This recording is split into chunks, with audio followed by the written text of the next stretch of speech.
ఏవండి,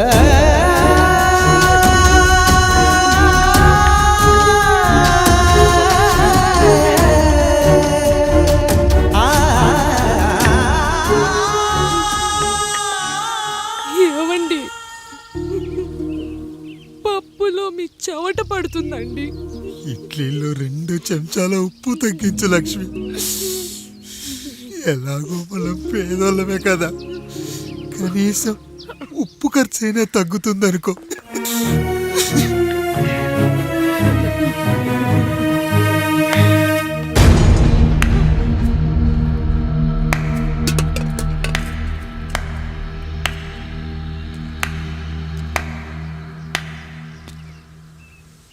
పప్పు రుబ్బుతున్నావా పెదరాయుడు?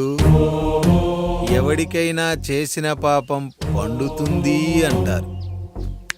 నీకు మాత్రం అదిగో అలా పిండయింది. అరే రే రే రే రే, చేతి నిండా భార్యలు, ఇంటి నిండా బంధువులు, బీరువా నిండా డబ్బులు, ఊరి నిండా జనాలు. ఏరి ఎక్కడ? ఇంటర్వెల్ ముందు ఇంటర్ చదివే కుర్రాడు ఏదో ఆవేశంగా డైలాగులు చెప్పాడు, సెకండ్ హాఫ్ కు మర్చిపోతాడు అనుకున్నావు కదూ? మర్చిపోవడానికి నువ్వు నాకు ఇచ్చింది అప్పు కాదు, ద్రోహం. అమ్మ వచ్చిన ప్రతిసారి అడిగేవాన్ని, అమ్మా నాన్నెక్కడా అని. నీ గురించి తెలిసాక నీ ముందుకొచ్చా, నీ బ్రతుకుని ఇక్కడి దాకా తీసుకొచ్చా. పిక్చర్ అభి బాకీ హే మేరా పితాజీ. నిన్నిలాగే వదిలేస్తే ఈ ఆండ్రాయిడ్ తో వదలవు. సామ్సంగ్లు, హెచ్టీసీలు, లెనోవాలు అంటూ కనిపారేస్తూ మా అమ్మ లాంటి కోసం తిరుగుతూనే ఉంటావు.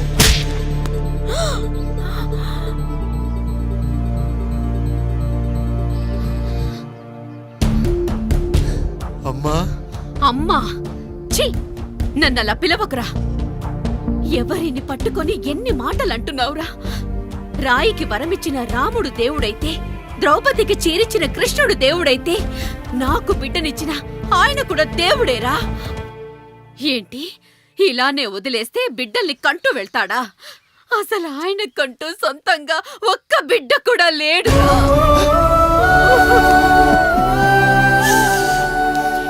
అసలు ఏం జరిగిందో తెలుసా?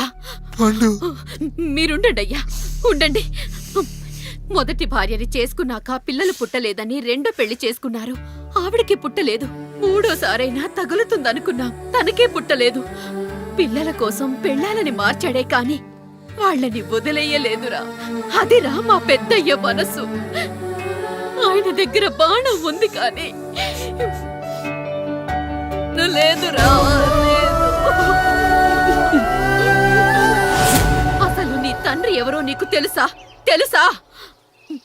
ఇదిగో ఈ కాముడేరా నీ తండ్రి. గేదె నల్లగా ఉన్నంత మాత్రాన పాలు తెల్లగా ఎలా ఉన్నాయనే కదరా నీ ప్రశ్న. దానికి సమాధానం చెప్పాలంటే, ఒక వర్షం కురిసిన రాత్రి నేను 9వ నెల బాలింతగా ఉన్నప్పుడు